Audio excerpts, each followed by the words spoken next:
नमस्कार विद्यार्थी मित्रांनो, एन स्टडी झोनमध्ये आपण स्वागत आहे. आज आपल्यासमोर एक असा प्रश्न आहे जो मला वाटतं लाखो तरुणांना रोज सतावतो. कोणता? तोच, एका वर्षात सरकारी नोकरी मिळवणं खरंच शक्य आहे का? हो अगदी. यावर इंटरनेटवर बघितलं तर हजारो व्हिडिओ आणि लेख आहेत, भरपूर मोटिवेशन देतात. पण आज आपण एका अशा माहितीच्या स्रोताचं विश्लेषण करणार आहोत जो मोटिवेशनपेक्षा जास्त म्हणजे एका व्यावहारिक ठोस आराखड्यावर भर देतो. हो. जर चला यात किती तथ्य आहे ते शोधून काढूया. आणि हा प्रश्न खूप महत्वाचा आहे, कारण या एका प्रश्नाभोवती अनेकांचं करिअर, वेळ आणि पैसा सगळं काही गुंतलेलं असतं. बरोबर. या स्रोतानुसार उत्तर हो आहे, पण त्यावर मोठ्या अक्षरात अटी लागू असं लिहिलेलं आहे. हा, म्हणजे यातली एक मेख आहे. नक्कीच.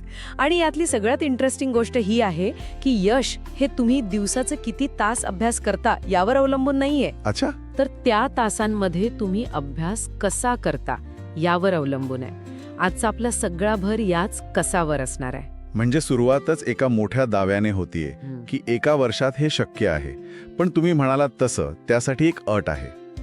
आणि ती अट म्हणजे एका वर्षात 10 वेगवेगळ्या परीक्षांच्या मागे न लागता फक्त 1 किंवा 2 योग्य परीक्षांवर आपलं सगळं लक्ष केंद्रित करणं.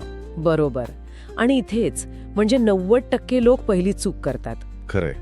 अनेकांना वाटतं की आपण जेवढे जास्त फॉर्म भरू तेवढी आपली संधी वाढेल.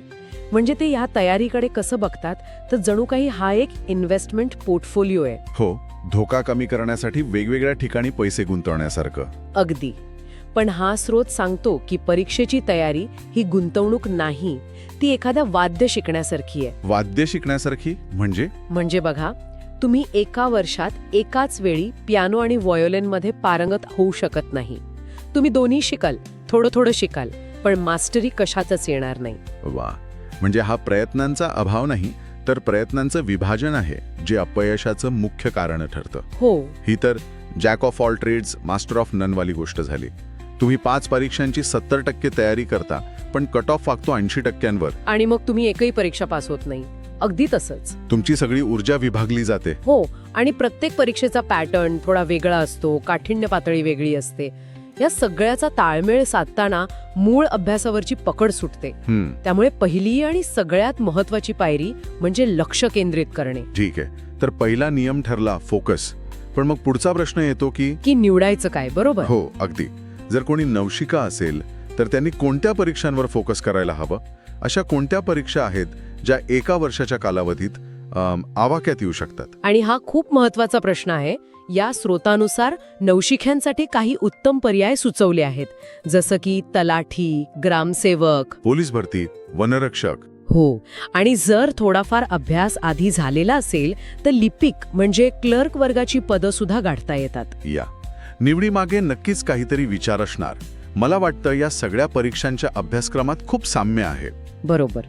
या निवडीमागचं धोरणच ते आहे. या परीक्षांमध्ये मराठी, इंग्रजी, गणित, बुद्धिमत्ता आणि सामान्य ज्ञान हे विषय म्हणजे जवळपास सारख्याच पातळीवर विचारले जातात. अच्छा. त्यामुळे गंमत अशी होते की तुम्ही तलाठी परीक्षेचा अभ्यास करत असाल तर तुमचा ग्रामसेवक परीक्षेचे 70 ते 80% अभ्यास आपोआपच होतो. म्हणजे वेळ आणि श्रम दोन्ही वाचतात. अगदी. म्हणजे तुम्ही एकाच तयारीवर 2 ठिकाणी निशाणा साधू शकता, तेही लक्ष विचलित न होऊ देता. म्हणजे फक्त एक परीक्षा निवडायची नाहीये, तर परीक्षांचं एक कुटुंब निवडायचं आहे. बरोबर. जिथे एकाचा अभ्यास दुसऱ्याला मदत करेल. ठीक आहे, हे स्पष्ट झालं. पण परीक्षा निवडल्यानंतर पुढचं काय? तो जो 1 वर्षाचा डोंगरभर अभ्यासक्रम आहे त्याची विभागणी कशी करायची? या स्रोतामध्ये जो 12 महिन्यांचा आराखडा दिला आहे तो मला खूप महत्वाचा वाटतो. हो. आणि तो आराखडा म्हणजे या प्रवासाचा नकाशाच आहे. नकाशा. याला 4 मुख्य टप्प्यांमध्ये विभागला आहे. पहिला टप्पा आहे सुरुवातीच्या 3 महिन्यांचा.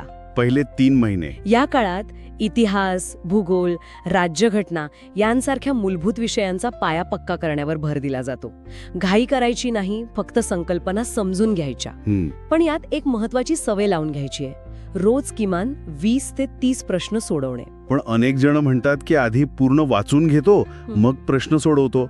इथे तर पहिल्या दिवसापासूनच प्रश्न सोडवायला सांगितले आहेत. आणि इथेच ऍक्टिव्ह रिकॉल या वैज्ञानिक संकल्पनेचा वापर केला आहे. Active recall. हो. याला समजण्यासाठी एक सोपं उदाहरण घेऊया. समजा मी तुम्हाला एका खोलीचा नकाशा दाखवला आणि तुम्ही तो पाहिला.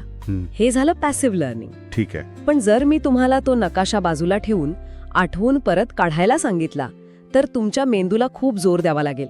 माहिती आठवण्याचा या प्रक्रियेमुळे ती तुमच्या डोक्यात पक्की बसते. अच्छा, म्हणजे प्रश्न सोडवताना आपण नेमकं हेच करतो. अगदी. प्रत्येक वेळी जेव्हा तुम्ही प्रश्न सोडवता तेव्हा तुम्ही तुमच्या मेंदूला ती माहिती आठवायला भाग पाडता. त्यामुळे नुसतं 10 वेळा चॅप्टर वाचण्यापेक्षा एकदा वाचून त्यावरचे प्रश्न सोडवणं जास्त प्रभावी ठरतं. क्या बात है. म्हणजे मेंदूची एक्सरसाइज पहिल्या दिवसापासून सुरू. ठीक आहे, पहिले 3 महिने पायाभरणी झाली. आता पुढचा टप्पा 4था ते 6वा महिना. इथे काय करायचंय? आता गाडी दुसऱ्या गिअरमध्ये टाकायची आहे. हा, या टप्प्यात अभ्यासाचा वेग वाढवायचा. छोटे छोटे टॉपिक वाईज टेस्ट सोडवायला सुरुवात करायची. पण याचा मुख्य उद्देश आहे आत्मविश्लेषण. आत्मविश्लेषण म्हणजे आपले कच्चे दुवे, आपले कमकुवत विषय शोधून काढायचे. पण अनेक विद्यार्थ्यांना सुरुवातीला टेस्ट द्यायची भीती वाटते.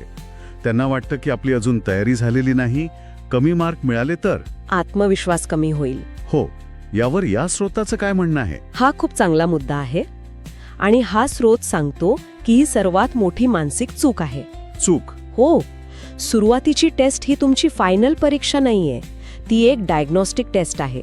जसं आपण डॉक्टरकडे गेल्यावर तो आधी रक्ताची चाचणी करतो तसंच. त्या रिपोर्टमुळे आपल्याला कळतं की शरीरात काय कमी आहे, म्हणजे त्यावर उपचार करता येतो. टेस्ट हा तो रिपोर्ट आहे. तो आपल्याला सांगतो की कोणता विषय कच्चा आहे. बरोबर. पूर्ण तयारी होण्याची वाट पाहणं हा एक सापळा आहे.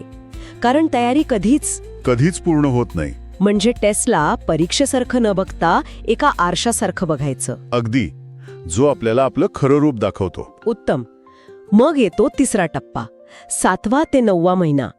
आता फुल लेंग्थ टेस्ट सोडवायला सांगितलं आहे.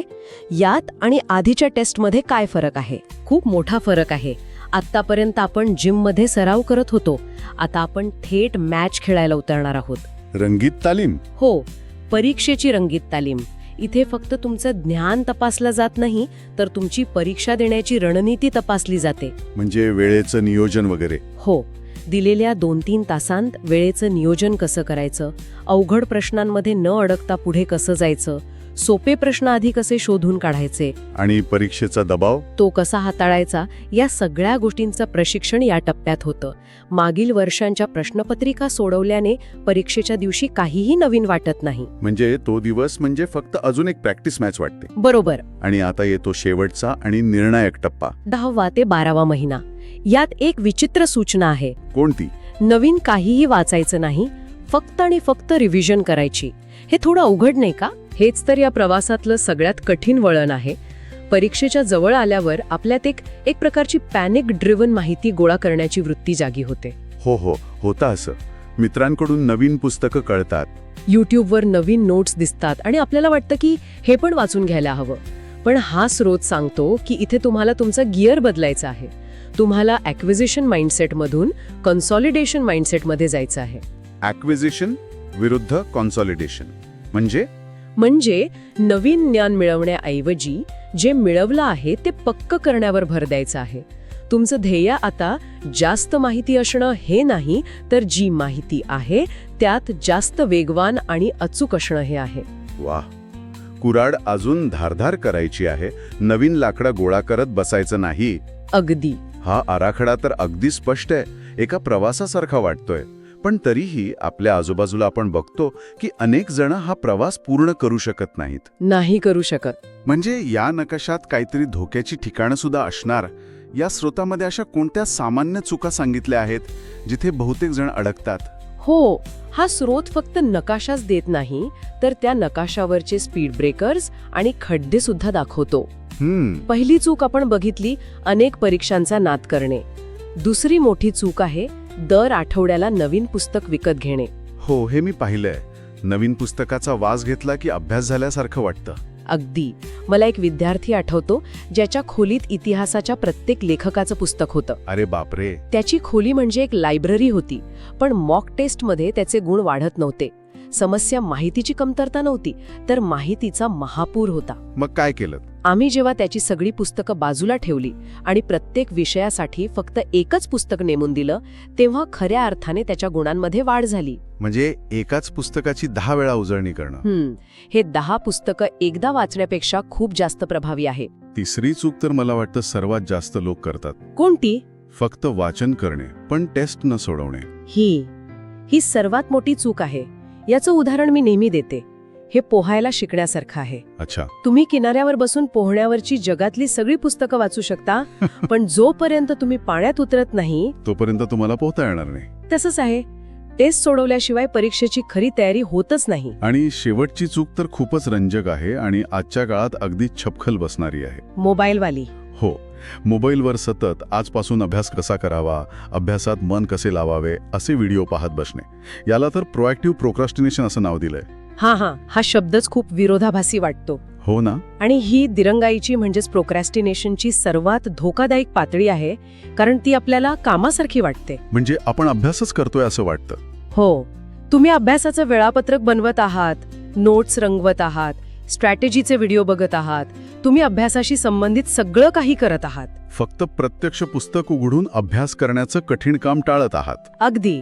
मोटिवेशनल व्हिडिओ पाहिल्यावर आपल्याला एक डोपामाइन किक मिळते, काहीतरी केल्याचा खोटा आनंद मिळतो, पण ती ऊर्जा कृतीत उतरत नाही. खरंय. हा स्रोत म्हणतो की ही एक आधुनिक महामारी आहे, जी ऑनलाईन उपलब्ध असलेल्या अगणित प्रोडक्टिव्हिटी कंटेंटमुळे वाढली आहे.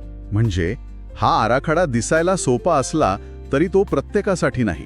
नाही, अजिबात नाही. याच्या यशस्वीतेसाठी काही अटी आहेत. पहिली अट म्हणजे जो रोज किमान 3 ते 4 तास सातत्यपूर्ण अभ्यास करू शकतो. आणि इथे सातत्य हा शब्द खूप महत्वाचा आहे. एका दिवशी 10 तास अभ्यास करून पुढचे 4 दिवस पुस्तक न उघडणं याला काहीच अर्थ नाही. रोज थोडं, पण न चुकता.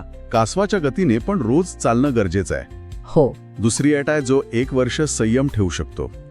आणि तिसरी, जो शॉर्टकटच्या मागे धावत नाही. या अटी शिस्त आणि संयमाचं महत्त्व सांगतात. सरकारी नोकरी मिळवणं ही मॅरेथॉन आहे, 100 मीटरची शर्यत नाही. बरोबर. अनेकदा सुरुवातीला निकाल दिसत नाहीत, गुण वाढत नाहीत.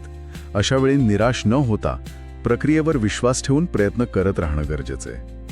हा आराखडा त्या मॅरेथॉन धावपटूसाठी आहे, जो पहिल्या काही किलोमीटरमध्ये थकून बसणाऱ्या स्प्रिंटरसाठी नाही.